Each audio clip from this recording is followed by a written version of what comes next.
Izina Corneille Nanga ni izina rikomeye mu gihugu cya Repubulika Iharanira Demokarasi ya Kongo kuko yayoboye komisiyo ishinzwe amatora muri iki gihugu. Corneille Nanga bivugwa ko ari wagize uruhare mu gushyira Felix Tshisekedi ku mwanya wa perezida wa Repubulika Iharanira Demokarasi ya Kongo.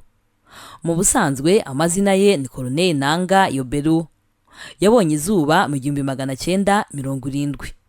Akaba yaravukiye mu gihugu cya Repubulika Iharanira Demokarasi ya Kongo. Uyu mugabo ni umunyepolitiki akaba n'umuhuzabikorwa w'ihuriro Alliance Fleuve Congo, ryibumbiyemo imitwe ya politike n'iyitwaje intwaro nka AFC M23. Corneille Nanga yize amashuri muri Repubulika Iharanira Demokarasi ya Kongo, ndetse akaba afite impamyabumenyi ihambaye mu bijyanye n'ubukungu yavanye muri kaminuza ya Kinshasa. Uyu ni umugabo uzwi cyane muri Repubulika Iharanira Demokarasi ya Kongo, kuko mu mwaka wa 2015 Corneille Nanga yagizwe perezida wa komisiyo yigenga y'amatora.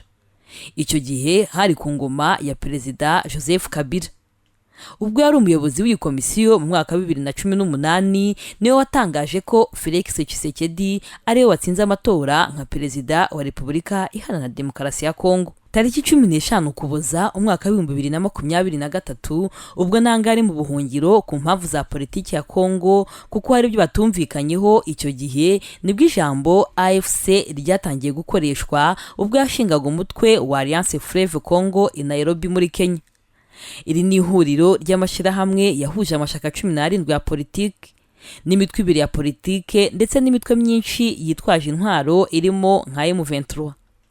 AFC kuva yashingwa yari igamije gukemura ibibazo biri muri Repubulika Iharanira Demokarasi ya Kongo, ndetse no kubona ko guverinoma iyobowe na Tshisekedi yananiwe gukomeza ubuyobozi no gutanga umutekano usesuye ku bakongomani bose. Kuva M23 yakwihuza na Alliance Fleuve Congo byongereye imbaraga ndetse babohora uduce twinshi two mu burasirazuba bwa Kongo.